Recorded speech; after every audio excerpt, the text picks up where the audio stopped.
Como alguém pode adquirir prosperidade em tão pouco tempo? Será que é possível sair de uma vida simples e se tornar rico em apenas 3 meses?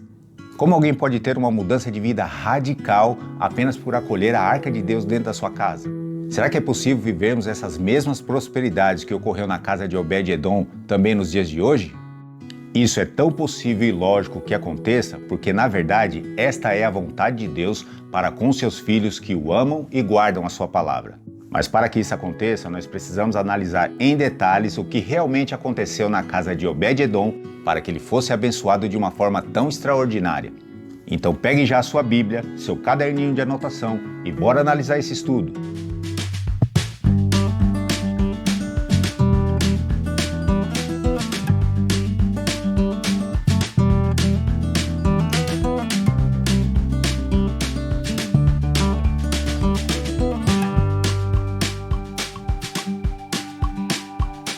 Olá meus amigos, meus irmãos em Cristo, que a graça e a paz do nosso Senhor Jesus seja com todos nós nesse dia. Hoje estamos dando continuidade ao nosso estudo, O Segredo da Prosperidade. E como aprendemos no vídeo anterior que o primeiro pilar é a confiança plena em Deus, hoje aprenderemos o segundo pilar da prosperidade, que se consiste no amor à presença de Deus. Será que estamos amando a Deus da maneira correta? Porque hoje o mundo inteiro diz que ama Jesus. E a Bíblia vai dizer que Obed-Edom e toda a sua casa foi próspero simplesmente por amor à arca. Sendo assim, por que nós não vivemos as mesmas prosperidades que Obed-Edom teve se nós amamos essa mesma presença? Eu sou o Sermão em Cristo, presbítero Marcos Souza, e vamos elucidar isso de uma forma bem categórica. Então já vai deixando aí aquele like, se inscreva no nosso canal e compartilhe essa mensagem, que aí você estará sendo o canal de bênção na vida de outras pessoas. E se por acaso você perdeu o primeiro vídeo dessa série, não se preocupe, eu vou deixar o link aqui na descrição para você, ok? Em primeiro lugar, nós precisamos entender como a Arca da Aliança foi parar na casa de Obed-Edom. Quando Deus mandou Moisés construir a Arca da Aliança, essa não poderia de maneira nenhuma sair de dentro do tabernáculo. Somente no caso quando o tabernáculo fosse se mover de uma região para outra, ou quando Deus desse ordem, como fez com Josué, para a destruição dos muros de Jericó.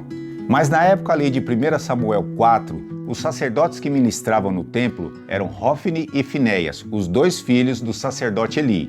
Dois sacerdotes totalmente malucos que faziam tudo contra a vontade de Deus. Em uma ocasião, o exército de Israel estava em guerra contra os filisteus e já haviam perdido algumas batalhas. Esses dois sacerdotes tiveram a brilhante ideia de levar a Arca da Aliança no acampamento dos filhos de Israel, para que isso motivasse o exército e amedrontasse o inimigo, pois afinal de contas era a presença de Deus que estava na batalha. Coisa tal que ninguém em sã juízo havia feito isso anteriormente, e o resultado foi que essa presença não trouxe vitória ao povo de Israel não, muito pelo contrário, trouxe a derrota do povo e a Arca da Aliança foi sequestrada pelos filisteus. A Arca da Aliança passou por várias cidades enquanto esteve na terra dos filisteus. E essa não trouxe bênção a esse povo não, muito pelo contrário, trouxe pestes, maldições e destruições por onde ela passou. De até chegar ao ponto que aquele povo resolveu devolver a arca de volta para Israel.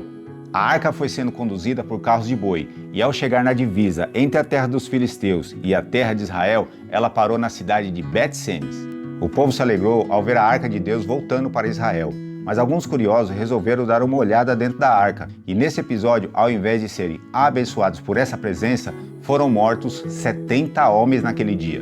A tristeza foi tanta que resolveram levar a arca para a casa de Abinadab, onde ela ficou aos cuidados do sacerdote Eleazar e permaneceu ali por mais de 20 anos. E por todo esse período não há nenhum relato bíblico de bênção ou maldição na casa de Abinadab.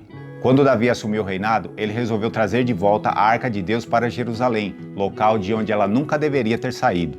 Mas Davi teve a brilhante ideia de trazer a Arca de Deus com todas as honrarias que ele achou possível, pois afinal de contas, era a presença de Deus que estava voltando para casa. Davi não se preocupou como a arca deveria ser transportada, muito menos os sacerdotes e levitas quiseram se opor à vontade do rei, muito menos de alertá-lo que a arca estava sendo conduzida de maneira errada, pois ela não podia ser transportada em carros de boi, e sim no ombro dos levitas. E isso acabou resultando na morte de Uzá, que ao ver os bois tropeçarem e a arca ao ponto de cair dos carros, ele foi segurá-la e Deus o matou instantaneamente. E isso atemorizou a todos, que resolveram interromper o transporte e deixar a arca na casa de Obed-edom.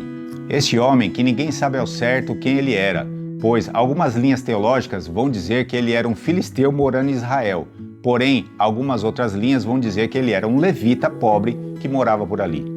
Mas sendo de qualquer forma, este homem e toda a sua casa, ao invés de rejeitarem a arca de Deus pelo histórico de destruição que ocorreu por onde ela passou, eles não temeram e resolveram recolher a arca, a presença de Deus, dentro da sua casa. E diferentemente de toda a destruição que ocorreu por onde a arca passou, nessa casa, Deus abençoou grandemente essa família, simplesmente por amor à arca. Obed-edom e sua família amaram a presença de Deus e foram abençoados. Então nós precisamos analisar o que é realmente amar a Deus de verdade. O primeiro e grande mandamento que o Senhor dá a todos nós é este: amarás, pois, o Senhor, teu Deus, de todo o teu coração, de toda a tua alma e de todo o teu entendimento e de toda a tua força. E isso não se aplica em amar em doses ou em partes, mas sim com o nosso todo, a forma mais forte e profunda de amor a essa presença. Devemos amar a Deus mais do que amamos aos nossos pais, nossos cônjuges ou nossos filhos. Devemos amar a Deus mais do que amamos a nós mesmos. Em Provérbios 8:17 diz assim: Eu amo os que me amam, e os que de madrugada me buscam me acharão. E Jesus também disse assim, ali em João 14:21. Aquele que tem os meus mandamentos e os guarda, este é o que me ama, e aquele que me ama será amado de meu Pai, e eu o amarei e me manifestarei a ele. Amar é estar em Cristo e Ele em nós. E se isso acontecer, como diz a palavra, pedis tudo o que quiserdes e vos será feito. Veja a definição que Paulo dá sobre o amor. O amor é sofredor, é benigno, o amor não é invejoso, o amor não trata com leviandade, não se ensoberbece, não se porta com indecência, não busca os seus interesses, não se irrita, não suspeita mal, não folga com a injustiça, mas folga com a verdade. Tudo sofre, tudo crê, tudo espera, tudo suporta. Sabemos que o amor é um sentimento, mas ele também é uma condição. É você quem permite quem você irá amar ou não. Dentro dessas condições, o amor se consiste em confiança, pois só confiamos naquele em que amamos. E esse é o primeiro pilar da prosperidade, tá lembrado? Quem ama cuida, quem ama protege, quem ama respeita, quem ama tem intimidade, e intimidade só se obtém com conhecimento. Nunca teremos uma relação íntima e profunda com alguém que não conhecemos. Só teremos intimidade com Deus se nos aprofundarmos em conhecê-lo através da sua palavra, de dialogar com Ele através das orações e ter a sensibilidade de poder ouvi-lo quando Ele fala. Então entendo que quem ama não usa a presença de Deus como arma de batalha, como fez Hófni e Finéias. Pessoas que vivem se degladiando em debates inúteis, querendo provar quem tem mais conhecimento, aonde isso só traz discórdia e separação, sendo que o que Deus quer é a união entre os irmãos. Quem ama não usa essa presença como um troféu, como fizeram os filisteus. Pessoas que se vangloriam porque têm algum dom espiritual ou algum cargo ministerial, achando que isso fará maior e mais próximo de Deus. E Jesus nos ensina que aquele que quiser ser o maior, que seja o menor. Quem ama não usa a presença por curiosidades, como fizeram os betsemitas. Pessoas que não se entregam de verdade para ter as suas vidas transformadas, só querem tirar proveito daquilo que a presença pode lhe proporcionar. Quem ama não usa de apenas formalidades diante da presença, como fez Abinadab. Pessoas que já se acostumaram com a presença, que já não sentem mais alegria de estar na presença do Senhor, já não levam mais a palavra aos seus parentes e amigos.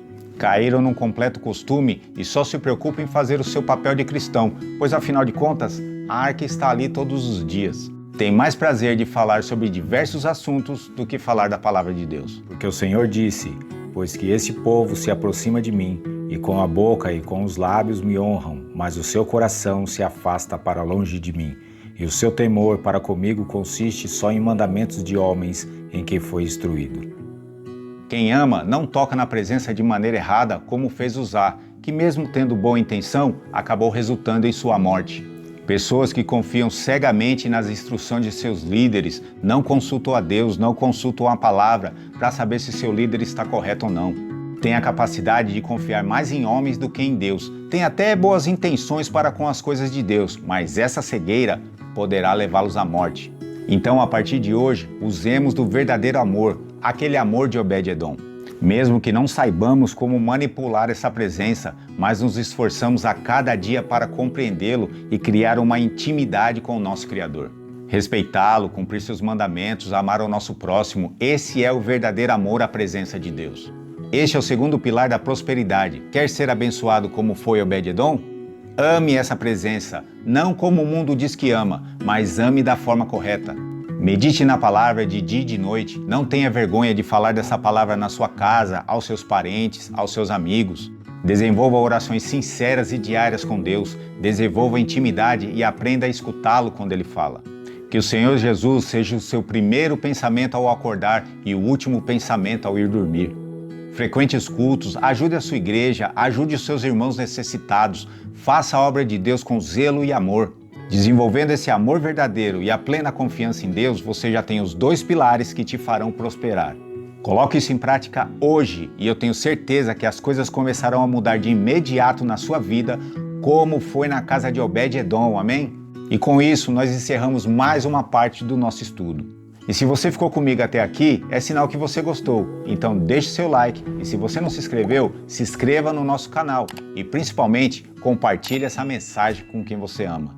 E fique ligadinho aí, hein, porque já estamos preparando a última parte e mais especial desse estudo. O terceiro pilar da prosperidade, que consiste em saber administrar aquilo que o Senhor vai colocar nas suas mãos. Você não pode perder esse estudo de maneira nenhuma. Também temos outros estudos no nosso canal que serão muito importantes para você. Como este aqui, sobre confissão de pecados. Dá uma olhada aí. E até mais.